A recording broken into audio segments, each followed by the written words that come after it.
अस्सलाम वालेकुम। मोहम्मद अज़हर सिद्दीक अपने प्रोग्राम पॉलिटिकल डायरीज के साथ हाजिर खिदमत है। ये जो पीटीए वाला झगड़ा है, आपको तो मैं जुबानी बातें नहीं करता, मैंने इस पे एक मरासला लिख दिया है।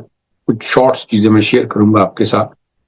जुल्म और ज्यादती क्या हो रही है जरा बयान करने की कोशिश करेंगे। आपको पता है वो सेक्शन 32A जो नैब के एक्ट के अंदर है, वो मैंने उस वाले मामले को छेड़ दिया था और मैं बड़ी डिटेल से तफसीलें लिख बैठा हूँ।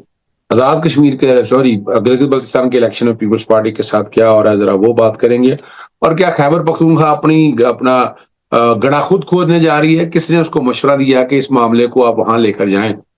और कल अबैल मुझे मार और फंस जाएंगे, ये याद रखिएगा। बड़ी मैं वक्त से पहले आपको बता रहा हूँ, जिस किसी ने मशवरा दिया है, कोई पता नहीं अंदर से कोई चाहने वालों ने ऐसा कह दिया और ये समझने को बहुत बड़ी बात है। और 5,000 के नोट पे इश्तिहारी अच्छा चलें, वो तस्वीर की बातें हो रही है, वो क्या है जरा गौर से कोशिश करेंगे। एक एक इशू को लेकर आप तक मैं लेकर आऊंगा। आपको याद होगा मैंने एक मरासला अरसाल किया है।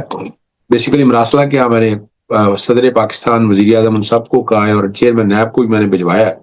जनाब ये जो 32A में तरमीम की गई है, जिसमें दूसरी अपील जो है ना, वो वफाकी आईनी अदालत को दी गई है नैब के कॉन्टेक्स्ट में। और ये सिर्फ और सिर्फ इमरान खान साहब के हवाले से है कि इमरान खान साहब की सजा अगर खत्म होती है, नैब की अदालतें इस्लामाबाद हाईकोर्ट अगर खत्म करती है, तो उसकी अपील सुप्रीम कोर्ट जाने की बजाय ये वफाकी आईनी अदालत में जाए।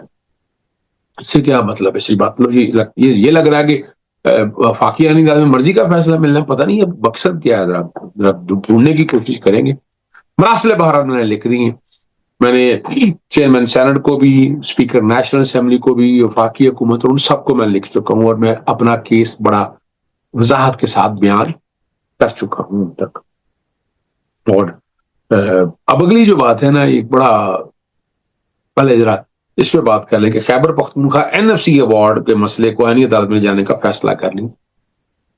अगर लेके भी जाना है तो इसको पेशावर हाई कोर्ट में पहले लेके आईनी अदालत में क्यों लेकर जा रहे हैं? ये किसने मशवरा दिया हमको? मैं तो बात कर रहा हूं, मेरा प्रोग्राम अक्सर देख रहे होते हैं। जनाब मेरा एक सवाल, 3 सवाल जेन में रखिएगा। पहली तो बात है कि जब इमरान खान साहब ने कहा वफाकी आईनी अदालत को मानते नहीं है, या पाकिस्तान तहरीक इंसाफ की, तो किसने मशवरा दिया कि वफाकी आईनी अदालत में? और ये 184(3) की बात हो रही है, ये 175(E)(3) की बात हो रही है। वो तो 184(3) तो खत्म हो चुका है, वो तो सुप्रीम कोर्ट के कॉन्टेक्स्ट से हवाले से। तो ये मसला क्या है? वो ज्यादतियों के हवाले से वो बात कर रहे हैं और वकील भी कहते हैं हायर कर लिया और पटिशन की तैयारी शुरू कर दी है। और इसको अगर आप चैलेंज भी करना चाहते हैं, मुजम्मल असलम साहब को भी मैं तजवीज दूंगा, सुहेल आफरीदी को भी तजवीज दूंगा, अगर इसको आप चैलेंज करना चाहते हैं तो आपको पेशावर हाई कोर्ट में पहले आना चाहिए। या चलें इसको छोड़ दें, आप इस्लामाबाद हाई कोर्ट के अंदर आप आ जाए। एक रेमेडी मत जाया करें, एक बात में वजाहत है, एक रेमेडी मत जाया करें। तजवीज मैं दे देता हूँ, आगे फैसला उन्होंने करना है। अहम जो बात है, अब सार आलम वो एक सवाल कर रहे हैं, वो क्या कह रहे हैं कि ईरान अमेरिका के दौरान अहम सवाल यह है कि इसहाक डार ने वजारत खारजा का चार्ज क्या मोहसिन नकवी को आर्जी तौर पर दिया या मुस्तकिल तौर पर? तो ये एक सवाल उठाते हैं। आपके सामने देखा मोहसिन नकवी ने बड़ा, मोहसिन नकवी आपको पता है जहां से है, जिस अलाइनमेंट से काम कर रहे हैं, हर एक को पता है। और इसहाक डार का क्या कसूर है? अच्छा, इसहाक डार की क्या क्वालिटी है? बंदा पूछे, एक चार्टर्ड अकाउंटेंट, और ये वजारत खारजा को बेहतर चला सकेगा, चले वो चला सकेगा, लेकिन आप एडवांटेजेस देखते रहें। आपको याद होगा वो एक केस में, याद है वादा माफ गवाह, भूल गए हम, शायद हम शायद भूल गए हैं। इनको नाहल भी किया था, नाहल के कॉन्टेक्स्ट के हवाले से ये हलफ नहीं लिया।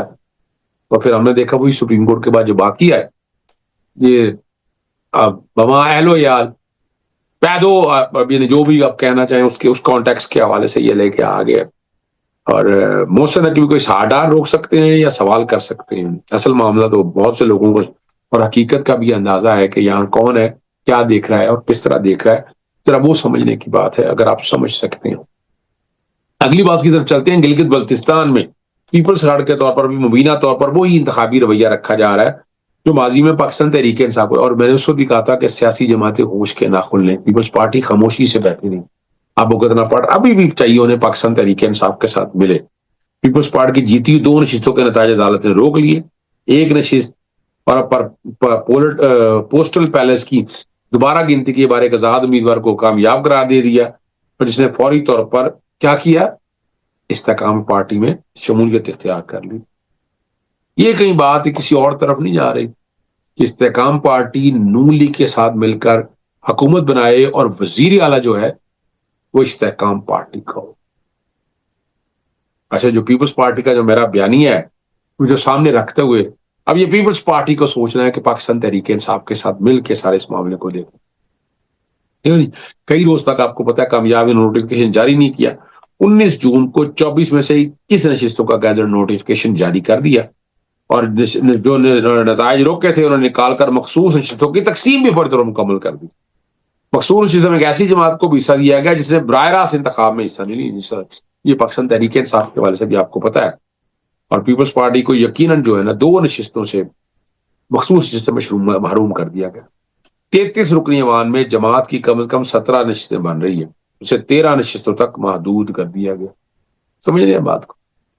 تو 20 نشستیں حکومت اب دوسری طرف کہاں جا رہی ہے، یہ پیپلز پارٹی کو سوچنا تھا کہ پاکستان تحریک انصاف کا جو کچھ ہو رہا تھا وہاں دیکھنا تھا، اور چند سو پوسٹل بیلٹ کی گنتی میں 4 دن لگانے والا الیکشن کمیشن 90 جون کو چند گھنٹوں میں غیر معمولی تیزی سے فیصلے اور نوٹیفکیشن جاری کرتا ہے۔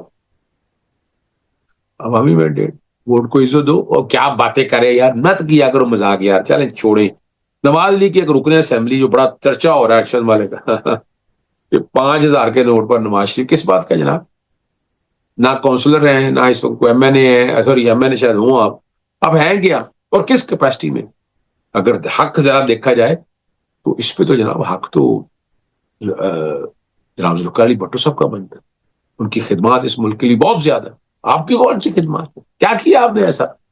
چلیں بہرحال یہ مطالبہ رکھتے ہوئے اب نام تو آ گیا نا، وہ ارشد ملک، جس کو کوئی جانتا نہیں تھا، اب لوگ انڈر ڈسکشن ہے، لوگ ڈسکس کر رہے ہیں، ذکر کر رہے ہیں، تو ارشد ملک تو ہیرو سا بن گیا ہے۔ حالانکہ ہیرو کس بات کا، زیرو ہے، لیکن یہ مینٹلٹی شو کرتی ہے، یہ پاکستان مسلم لیگ نون کی مینٹلٹی شو کر رہی ہے کہ ہم کہاں کھڑے ہیں۔ اور اب کمال کی بات ہے، 4 صوبوں کے نام بھی نواز، شہباز، مریم اور حمزہ رکھ دیے جائیں، لوگ کہتے ہیں کہ شریفستان بنا دیا جائے۔ چلے یہ فیصلہ انہوں نے کرنا ہے کہ کیا کرنا ہے۔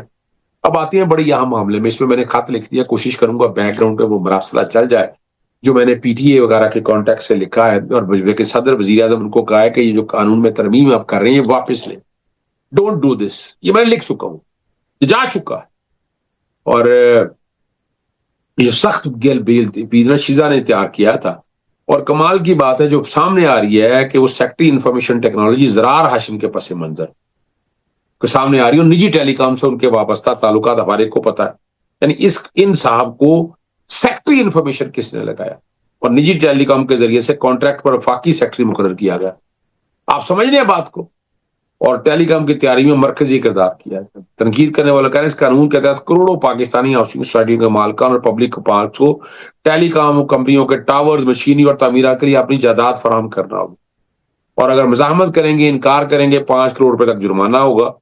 اور تاثر یہی دیا جا رہا ہے کہ ٹیلی کام کمپنیوں نے خاموشی سے اپنے مفادات کے لیے اپنا نمائندہ آئی ٹی وزارت میں اہم عہدے پر تعینات کروا دیے۔ تو یہ بھی کہا گیا ہے کہ vice chief of the army staff general retire Muhammad Yusuf کے صاحبزادوں میں سے بلال ہاشم بتایا یہی جا رہا ہے، اور بہت سی نام ذکر آ رہے ہیں، زرار ہاشم نکل آ رہا ہے، اور وفاقی سیکٹری کے حوالے سے یہ باتیں اب ساری سامنے آ چکی ہیں۔ ناقدین کو سمجھ آ گیا ہے کہ کبھی شوگر ملک مالکان ہوتے ہیں، کبھی نجی بجلی گھر کے مالکان، اور کبھی ٹیلی کام سے وابستہ، یہ لوگ آخر چھائے کیوں ہیں؟ سمجھ آئی بات؟ اجازت چاہتا ہوں، السلام علیکم، اللہ حافظ، پاکستان زندہ باد۔